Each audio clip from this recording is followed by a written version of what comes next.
Oi, meus amores. Deixa eu acender a luz aqui, pra ver se dá uma melhorada aí. Ai. E aí, espero que vocês estejam bem.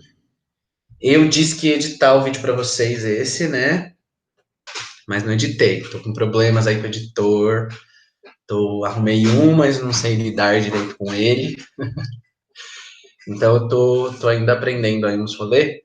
Mas aí, de todo modo, como edição eu acho mais trabalhoso, eu vou. E aí tem as duas salas para dar aula, né? Até juntar.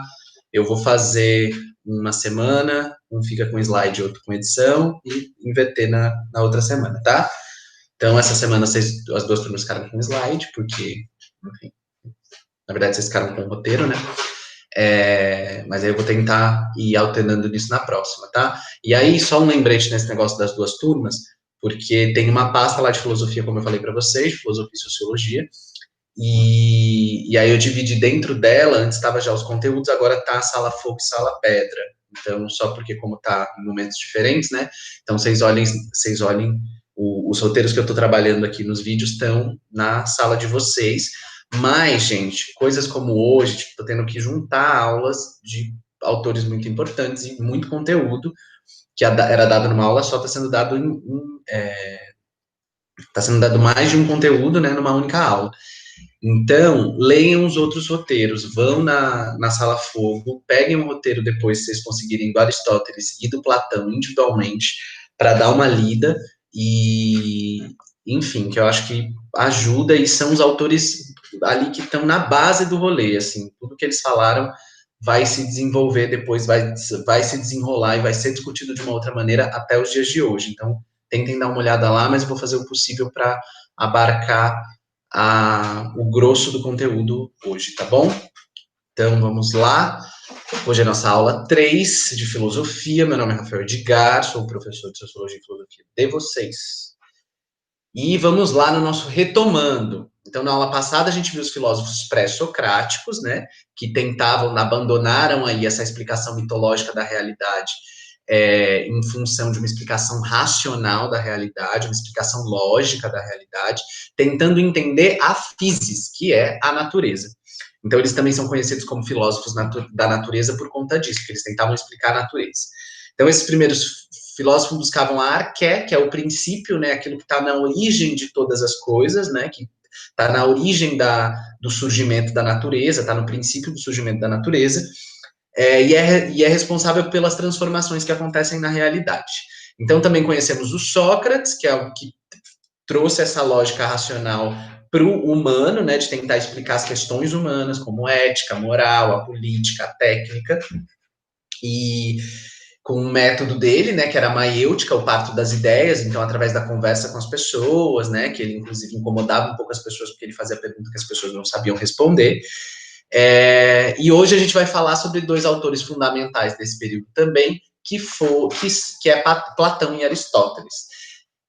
Eles viveram ali no mesmo período. Foca nessa imagem aí, ó, de um apontando para cima e outro apontando para baixo, que isso ó, resume o rolê tudo deles, tá? Então, é para olhar para essa imagem e conseguir lembrar de todo o conteúdo, que essa imagem é bastante ilustrativa. É uma imagem da escola de Atenas, que era a escola onde Platão ensinava, e onde Aristóteles foi discípulo de Platão. Então, um foi meio que discípulo do outro, né? Tem essa imagenzinha aqui do Sócrates, dando cerveja para o Platão, e o Platão para Aristóteles, e o Aristóteles para o Alexandre o Grande, que foi um grande ícone militar da Macedônia, né? Que conquistou vários territórios e tal.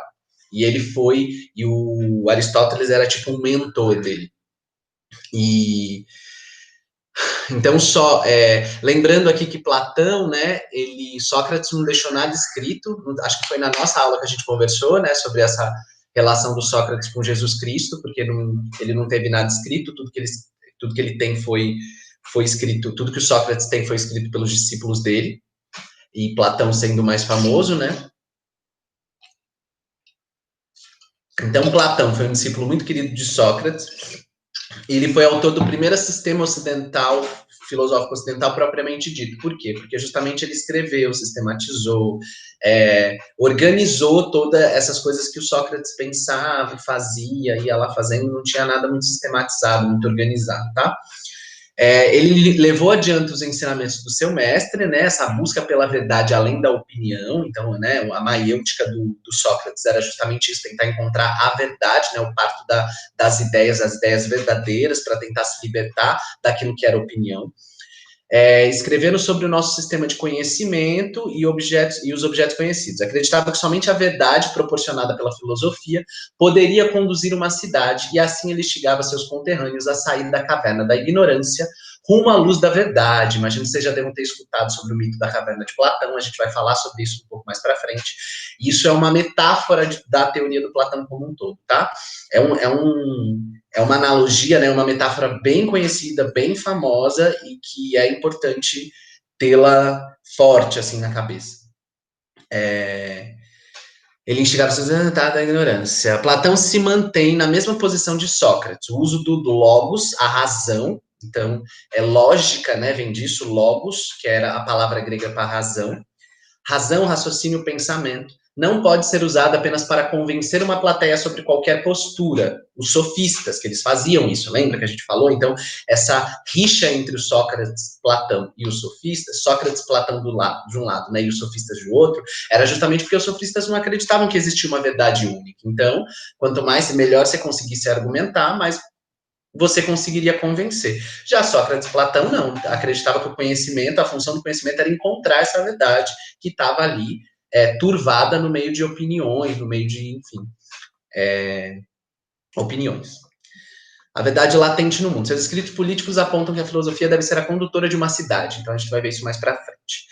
Passagem do mundo sensível ao mundo das ideias, e aqui a gente começa a falar do sistema filosófico de Platão. Amor platônico, imagina vocês já devem ter escutado esse termo. Então, vou falar dele enquanto eu falo da teoria aqui. Então, a gente já falou um pouco desse confronto entre o conhecimento sensível e empírico, que vem da experiência, e que é adquirido pelos órgãos dos sentidos, né, visão, tato e tal, e o conhecimento racional, adquirido através do intelecto, do pensamento.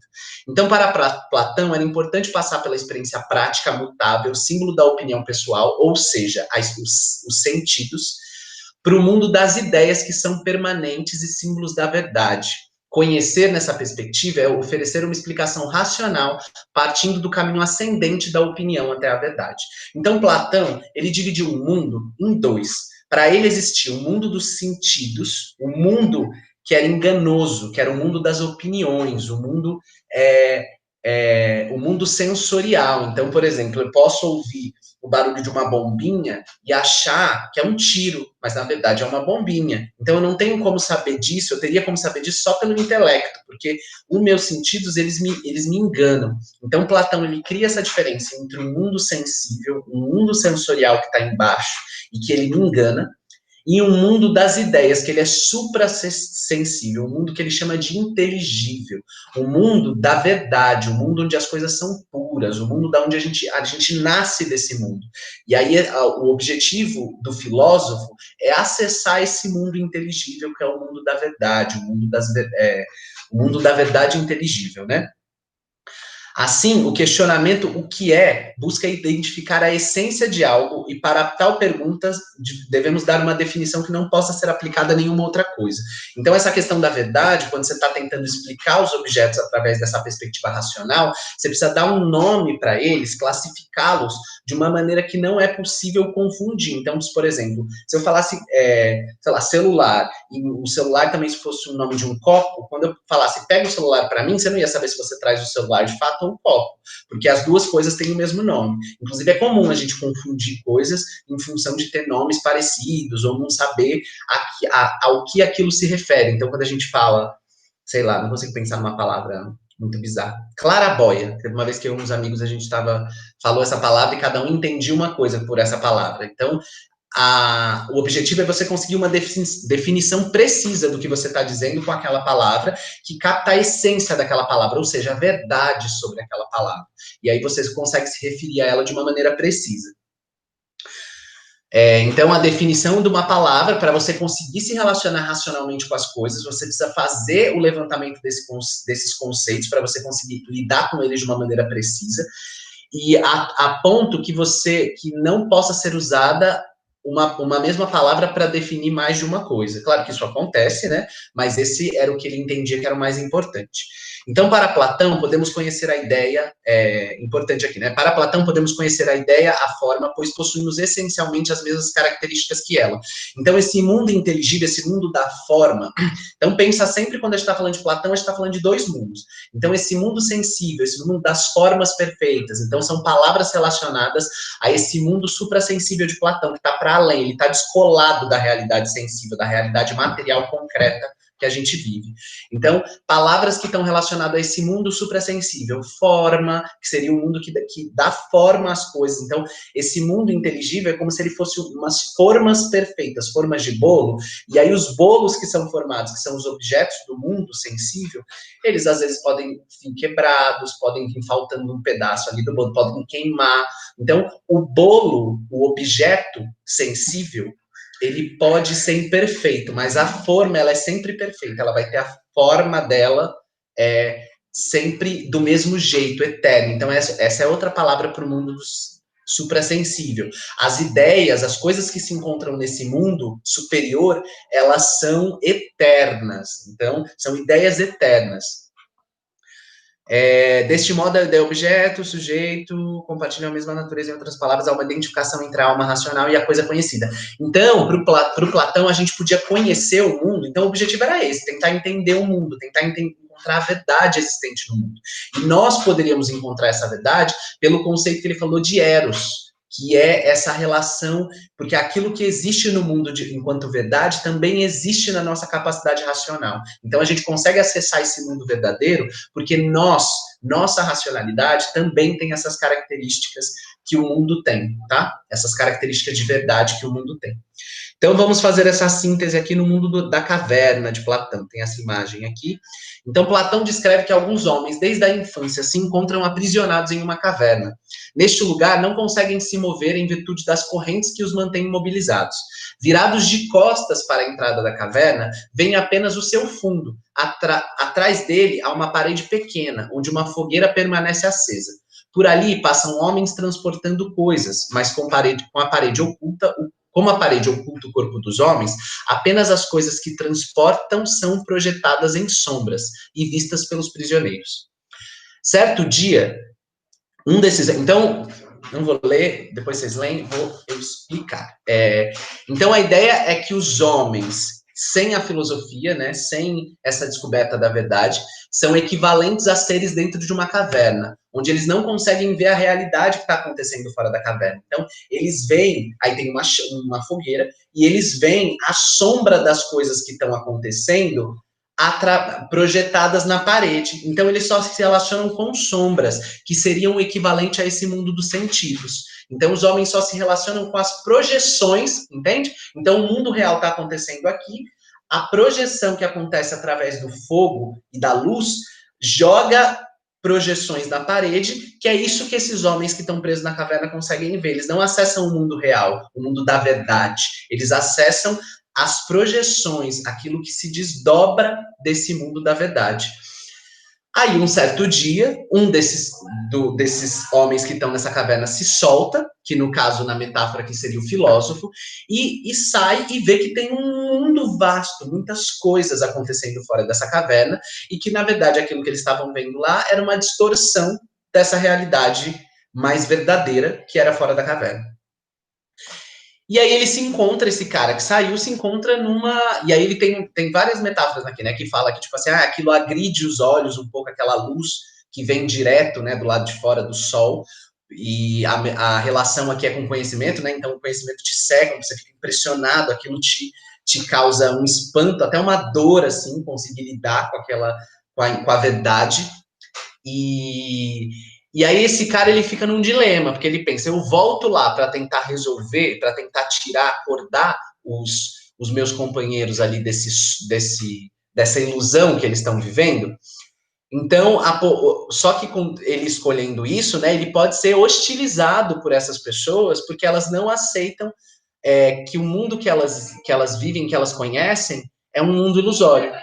Então, A questão é que, por mais que esse ser que se libertou, o filósofo que se libertou, saiu da caverna, ele possa voltar para tentar acordar, né, para tentar despertar os amigos dele, ele pode ser hostilizado, porque a pessoa vai falar, não, nada a ver isso aí que você está dizendo, a verdade é isso aqui, essas sombras aparecendo aqui, porque eles não conheceram esse outro mundo, o único mundo que eles sabem que existe é esse, que é o mundo dentro da caverna.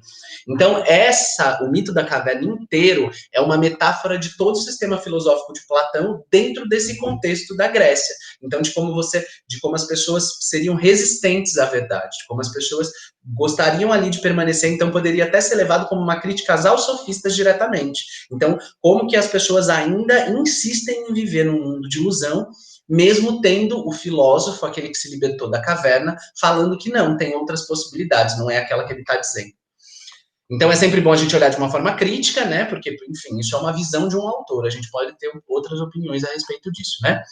E aí, com relação à política, ou seja, como que a cidade deveria ser organizada, também tem uma questão, afirmações importantes de Platão nesse sentido.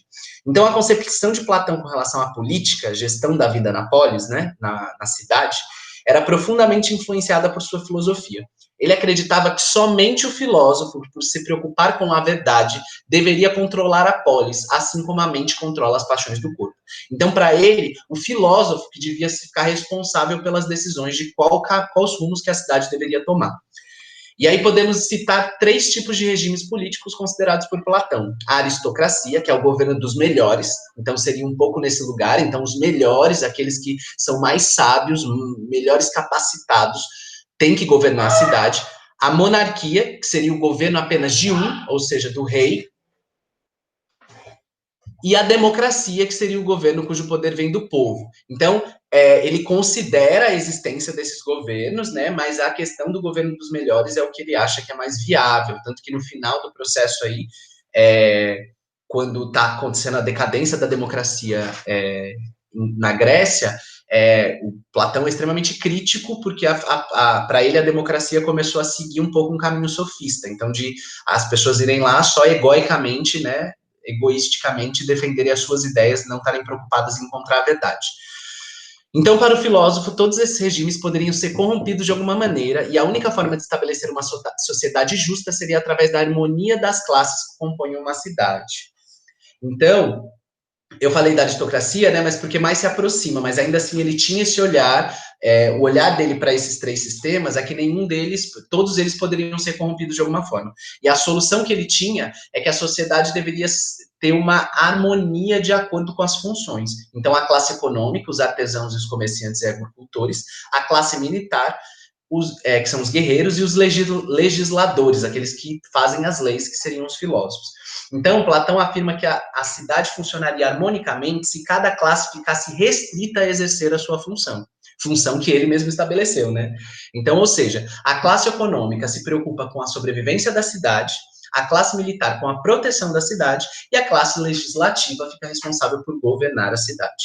Então, os artesãos e os agricultores sustentam, a classe militar protege e os filósofos regem a cidade, né? Dizem para onde a cidade deve ir, o que ela deve fazer. Muito tendencioso, né?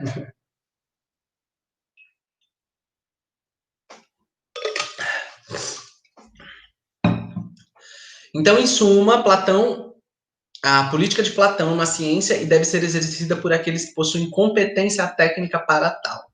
Contudo, é importante mencionar que a política para ele tem como finalidade o bem-estar do ser humano e não pode assim, e não o poder. Então a questão é que, tipo assim, o que ele defende é que aquele que é o filósofo, que está nessa função de legislador, ele deve visar sempre o bem-estar humano, o bem-estar de todos, o bem-estar da cidade. Assim, podemos concluir que a política de Platão é antidemocrática, pois não acredita que a decisão da maioria seja capaz de definir os melhores rumos para a cidade. Em outras palavras, a maioria não proporciona a verdade, mas a filosofia sim. Então, é uma perspectiva antidemocrática no sentido que, né, não, a verdade não viria do povo, né? A verdade viria dos filósofos, o que pode ser problematizado, né? E aí a gente entra em Aristóteles. Então vamos lá, lembra da imagem, vamos lá, então, com base nessa imagem, vamos voltar aqui na imagem, no começo, falamos de Platão, que está apontando para cima. Por que ele está apontando para cima? Será que eu respondo?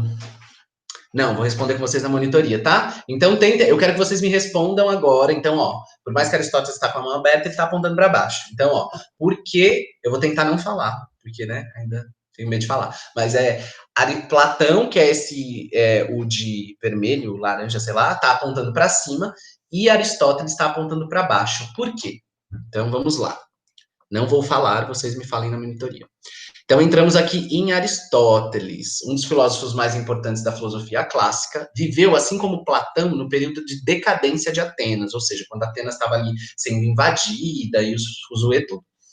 Aristóteles é considerado um precursor da ciência tal qual conhecemos. Seu objetivo era criar um sistema de conhecimento a partir de observações empíricas, ou seja, empírico quer dizer que vem da experiência, ou seja, da observação. Você vê aquilo acontecendo, você sistematicamente se observa aquilo, ou seja, você observa aquilo várias vezes acontecendo, então, tipo, sempre quando eu empurro o negócio da mesa, ele cai, empurra, ele cai, empurra, ele cai, empurra, ele cai. Então, posso dizer que há uma tendência das coisas caírem no chão. Então, sendo bem raso, mas essa é a ideia de uma observação sistemática. Você vê um fenômeno acontecendo muitas vezes e a partir disso, da experiência que você teve, você infere alguma verdade a respeito daquilo.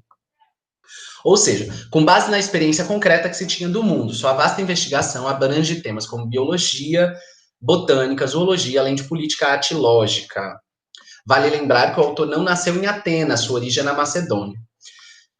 Sua crítica a Platão concentra-se na teoria das ideias e em sua noção de dualismo. Então, o Platão, depois a gente vai ver isso mais na filosofia moderna, com Descartes, que ele atualiza esse dualismo platônico, mas o Platão ele é o fundador desse dualismo. Essa ideia de dual, né? Então, dizer que o mundo é feito de duas coisas, duas realidades distintas que não se conectam. Então, isso é ser dualista. É você acreditar que o mundo é feito de duas substâncias distintas, tá?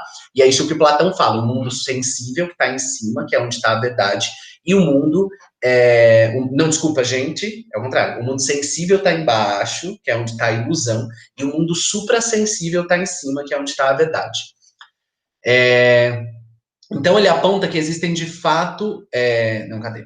Só a noção de dualismo, não. Ele aponta que se existem de fato dois mundos, precisaríamos necessariamente pensar numa forma de conexão entre eles. Ou seja, um mundo C, que faria a ligação entre o mundo A e o mundo B. Em última análise, o que Aristóteles quer dizer é que ao criar um mundo das ideias separado do mundo sensível, Platão apenas duplica o problema, não explicando nenhum nem outro. Então, a crítica de Platão de Aristóteles é muito pertinente nesse sentido, porque realmente, você estabelecer a ideia que existem dois mundos, você não fala como que é a relação entre eles, como é que as coisas se formam a partir desse mundo suprassensível e chegam no mundo sensível. Como é que esses mundos se relacionam? Então, Platão não se preocupa em falar sobre isso, ele só fala que existem esses dois mundos. E aí, vamos lá. Então, as diferenças aqui entre Aristóteles e Platão. Platão está focado na ideia, no mundo das ideias, o mundo suprassensível, esse mundo inteligível, ele é dualista. Aristóteles está focado no sensível, no mundo concreto, na experiência real que a gente tem no mundo. Então, ele está focado nesse mundo sensível e ele é monista, ou seja, então, o contrário de dualista, não acredita que existem duas realidades, duas substâncias, acredita que existe uma só, tá? Então, Aristóteles, o objetivo dele, Aristóteles é bem megalomaníaco, assim, ele queria construir todo um sistema de conhecimento que abarcasse tudo que existisse. Então, ele criou esse livro chamado Corpus Aristotélicos, que a ideia era reunir todo o conhecimento que a humanidade já tinha, que a Grécia naquele período tinha construído até então. Então, desde astronomia, de biologia, tudo era para estar dentro desse livro. Dos objetos do mundo baseava-se na ideia de substância. Então, aqui é o Aristóteles tentando explicar como que o mundo funciona. Então, gente, eu não perde isso de referência. O que esses autores estão tentando fazer é explicar o que é o mundo, como o mundo funciona, por que as coisas são do jeito que elas são. Então, Aristóteles chega na ideia de que existe uma substância. Então, cada objeto no mundo é feito de uma substância. Então, a gente pode pensar em substantivo, alguma coisa que é única daquilo, entende? Que preenche, tem uma coisa que é responsável pela coisa existir daquela maneira, é uma substância, tá? a qual ele se refere é formada por... E aí essa substância é feita por dois elementos distintos, a matéria e a forma. A matéria é aquilo do que o objeto é feito. Então, essa garrafa é feita de alumínio? Talvez. E a forma é a forma que ela tem. Então, essa forma de garrafa. Então, eu posso ter uma outra coisa que é feita de alumínio, tem a mesma matéria, mas tem uma forma diferente e, consequentemente, tem uma outra função. Então, ele está tentando, entende? Ele está tentando classificar a realidade. Então, ok, tudo é feito de substância, essa substância é feita de uma matéria, que é enfim, que é a massa, né, aquilo que a coisa é feita, e a forma, que é a forma que ela possui para a função que ela tem. Então, não havendo uma dissociação entre essas duas coisas. A matéria permite que a substância possa ser um indivíduo, ou seja, tem um conjunto de átomos aqui, eles não falam disso, né, porque isso não era daquela época, mas tem um conjunto de matéria aqui que é só dessa matéria, que faz ela ser única, individual. Possa ser um indivíduo separado do todo. E a forma seria o meio pela qual o indivíduo se manifesta, as características que apresenta. Então, é aquilo que eu vejo, a forma de uma garrafa, tá? Assim, os indivíduos de uma mesma espécie teriam uma mesma forma. O intelecto humano consegue separar esses dois princípios, forma e matéria, através da abstração. Então, a abstração, vamos lá, gente, muito conceito, muito conceito, muito conceito. A abstração seria uma forma de você, que ele fala, né, separar essa questão de forma e matéria, porque na realidade não existe, né? Você não vê essa separação, a forma e a matéria tá junto aqui nessa garrafa.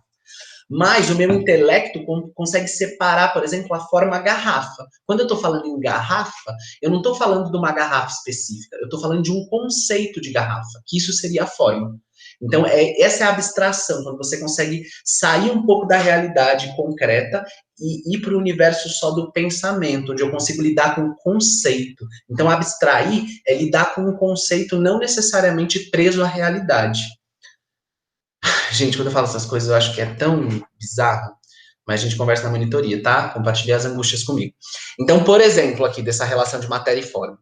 Podemos retirar a matéria particular de Pedro. Então, pensa que Pedro é uma substância, ele tem matéria e forma, é um ser humano. É Pedro, na verdade.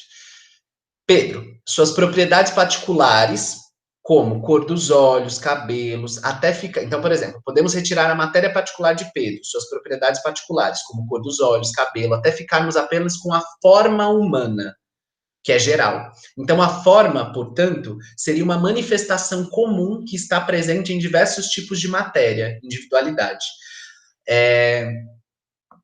Então, quando a gente está falando, o exemplo aí, né? Quando a gente pega o ser humano, que seria essa forma, vamos pensar nas categorias, por exemplo, da biologia. Então, a gente consegue pensar numa individualidade, que seria a matéria, que seria cada animal em específico. Então, a gente tem, sei lá, o cachorro, o gato, o morcego, e tudo isso são animais específicos, entende? São individualidades ali, eles existem individualmente. Só que existe uma categoria ou forma que universaliza eles, entende? Que categoriza eles. Todos eles são mamíferos, entende? Isso é uma forma. Então, eles têm a forma de mamífero. E não necessariamente, quando eu estou falando de forma, eu estou falando necessariamente uma forma física. Então, a forma dessa garrafa, de ser mais fina e engrossando aqui. Não, a forma é com respeito a características. Então, de ter glândulas mamárias e... Enfim, não sei outras características de mamífero, gente. Mas aquilo que é comum entre eles, tá? Então, a individualidade seria a matéria e aquilo que é comum seria a forma.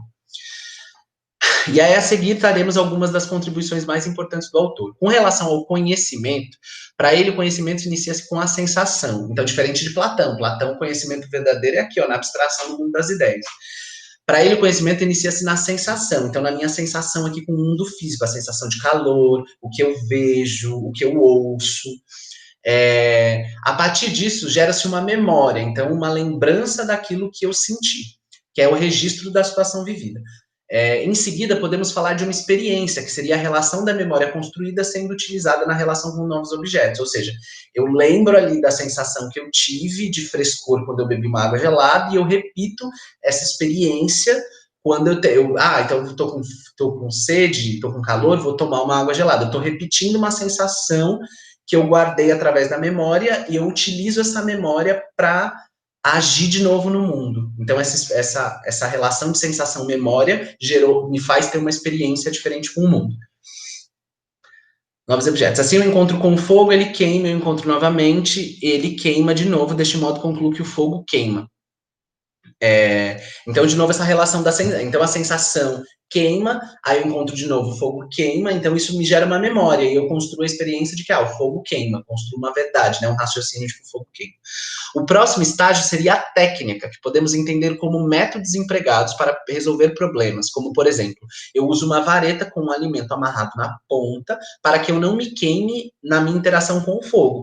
Então, eu tive esse processo aí através da sensação, da memória e da experiência para descobrir que o fogo queima. A técnica é responsável por eu criar mecanismos para não ser afetado por esse fogo, ou seja, para conseguir lidar com essa realidade sem sofrer danos, tá?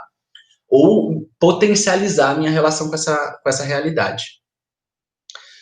E assim partimos para o último estágio do conhecimento, que seria a episteme, que seria o conhecimento verdadeiro, o conhecimento puro, então seria o conhecimento puramente racional. Mas percebem, para Platão, o conhecimento ele vem de cima, ele é inteligível, e aí ele encontra o mundo sensível, que é o mundo da ilusão, o mundo daquilo que é falso.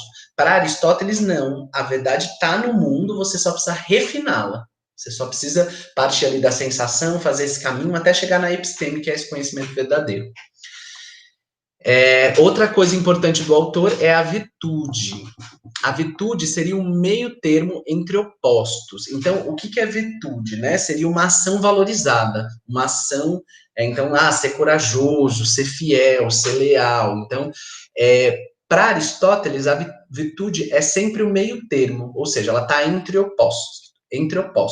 Então, segundo o autor, o excesso e a falta são muito complicados de administrar. Em outras palavras, os extremos são perigosos. Então, assim, ele conclui que o caminho do meio é sempre uma boa aposta para qualquer tipo de ação.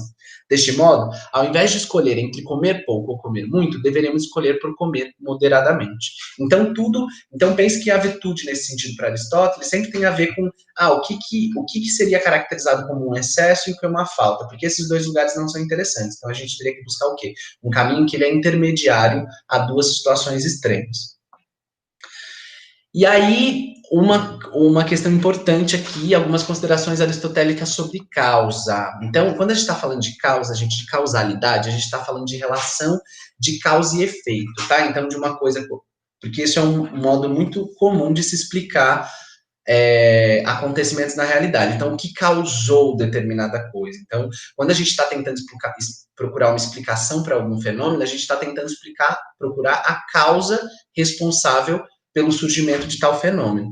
Então, geralmente, até então, se falava de uma causa única. Então, sei lá, a bolinha aqui numa mesa de sinuca, né? A bolinha se mexeu porque essa outra, que é a causa, veio, bateu nela e fez com que a outra mexesse. Então, essa bolinha que bateu nessa e que fez o efeito do movimento tem um nome de causadora, né? Ela foi a causa. Então, a gente tenta encontrar relações de causa e consequência para tentar explicar as coisas que acontecem na realidade. Aristóteles, ele cria 4 fatores para essas causas, e isso é bem importante, tá? Isso já caiu em algumas questões. Então, ele se refere à causa material, que é a causa que constitui o objeto. A pergunta seria do que é feita a coisa. Então, a causa material é do que esse objeto é feito. Então, do que é feita essa garrafa? De alumínio. A causa eficiente seria o agente criador, transformador dessa coisa. O que fez com que tal coisa se transformasse, porque o alumínio não nasce desse jeito no formato de uma garrafa. Então, o criador seria a pessoa que fez, né? Então, o ser humano, no geral. A causa formal seria a forma, a aparência que a coisa tem, como ela se apresenta. Ou seja, se apresenta no formato de uma garrafa. Então, tipo, tendo essa ideia da garrafa como uma categoria, né? Então, esse alumínio que foi feito por um ser humano tem a forma de uma garrafa, o que indica também uma função para ela. E a causa final, que se refere ao objetivo. Para que essa garrafa foi feita? Que é o objetivo de reter líquidos para você poder beber os líquidos, guardar, né, estocá-los para você poder beber.